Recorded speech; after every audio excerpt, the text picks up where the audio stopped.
Bonjour, bienvenue dans la série sur l'électrodynamique classique. Nous continuons sur la symétrie azimutale. Alors, au risque de vous ennuyer un peu, je vais revenir sur le problème des deux hémisphères. Des deux hémisphères portés à des potentiels opposés. Nous avons déjà trouvé deux manières d'exprimer la solution sous forme de série. La méthode que je viens de mentionner à la fin de la vidéo précédente offre une troisième manière d'obtenir cette solution. Pour un point situé sur l'axe, nous avions déjà trouvé tout au début la forme compacte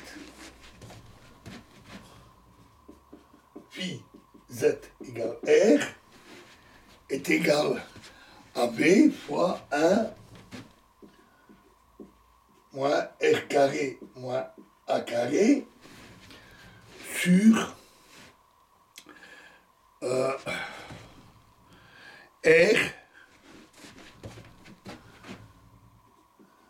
racine de r carré plus a carré.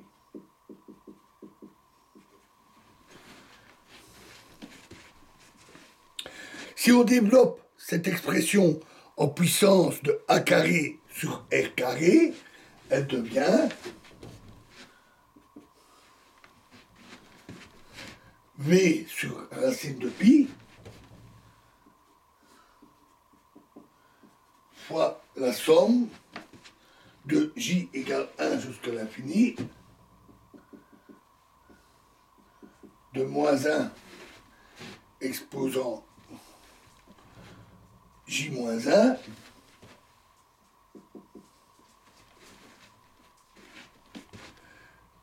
fois 2j moins 1 demi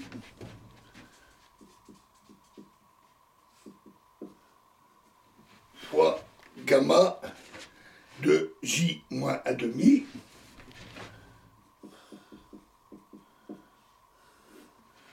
sur j factoriel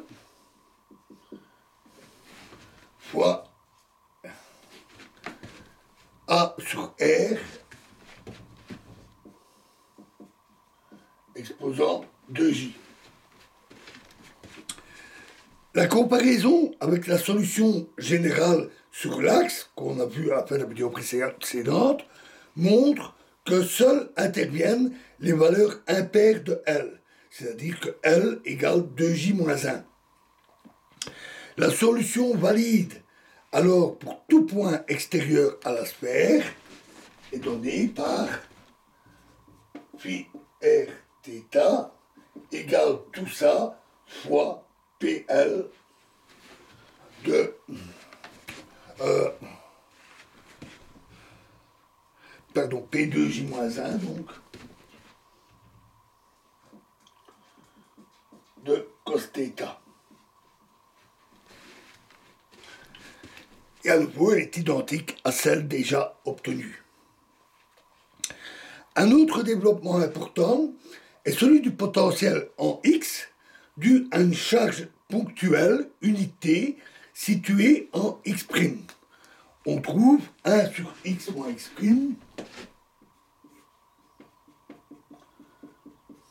égale somme de L égale 0 jusqu'à l'infini de R'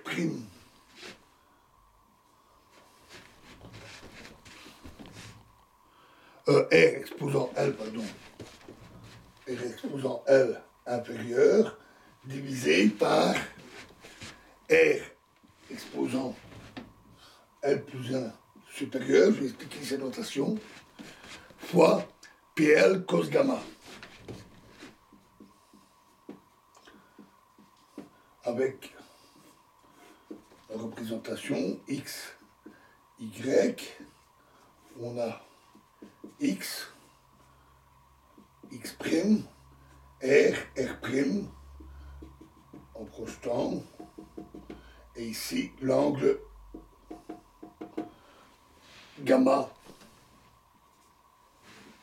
entre les deux vecteurs.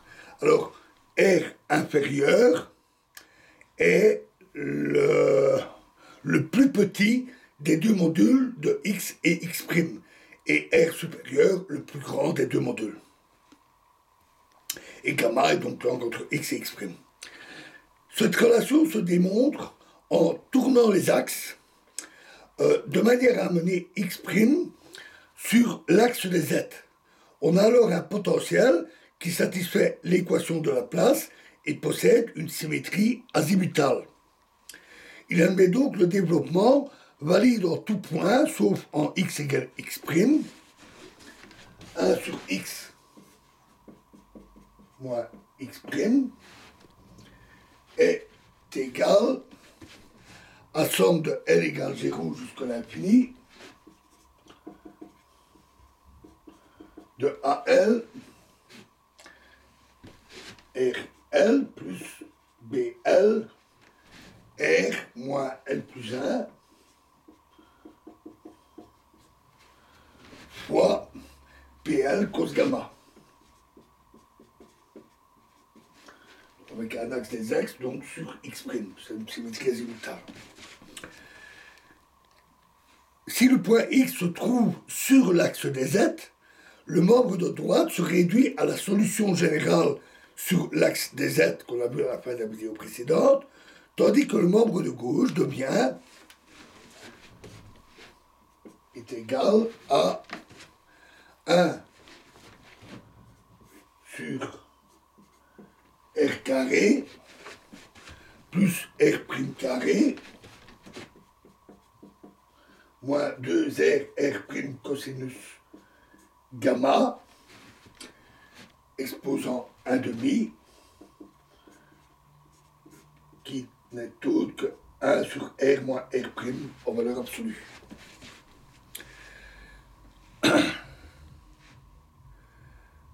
Son développement donne alors 1 sur R supérieur fois somme de L égale 0 jusqu'à l'infini de R inférieur sur R supérieur exposant L. Pour les points hors de l'axe des Z, il suffit de multiplier chaque terme par PL cosinus gamma, ce qui démontre la relation générale. Voilà, et nous verrons la suite dans la prochaine vidéo. Je vous remercie.